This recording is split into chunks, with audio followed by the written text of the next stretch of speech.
माँ दक्षिण चंडीकर 11तम विश्वशांति पंचकुंडीय वार्षिक यज्ञ अनुष्ठित बालेश्वर जिला खैरा ब्लॉक तुड़ीगड़िया डालांग पंचायत अंतर्गत डालांग ग्राम में 2 दिन धरी माँ दक्षिण चंडीकर 11तम विश्वशांति पंचकुंडीय वार्षिक महायज्ञ अनुष्ठित हो जाइछि।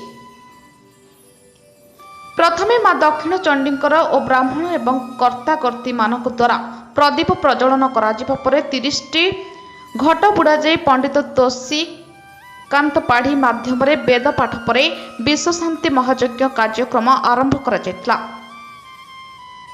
प्रथम दिन माँ दक्षिण चंडीकर गीता पाठ करने सह गीता नाम होमयज्ञ 108 आहुति प्रदान करा जायतला। द्वितीय दिन में माँ दक्षिण चंडीकर विश्वशांति महायज्ञ माँ चंडीकर वेद पाठ करा जिबा सह माँ को नाम यज्ञ कुंड 108 आहुति प्रदान करा जिबा सह पूर्णाहुतिर शेष होइतिबा देखिबाकु मिलिथाय। यज्ञर मुख्य होता भावे पंडित गोविंद प्रसाद शतपथी यज्ञ कुंड में आहुति प्रदान करथिबा बेले 51 जन पंडित माननकु नेई माँ दक्षिण चंडीकर पंचकुंडीय विश्वशांति महायज्ञ कार्य समापन करा जायतला।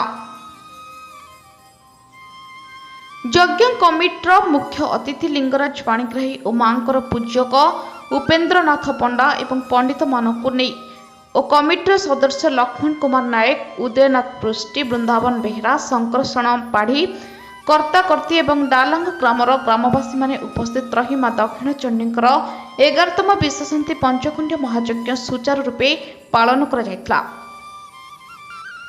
बालेश्वर जिला खैरारू निहारंजन पाढ़ी रिपोर्ट, ज्योतिप्रभा न्यूज।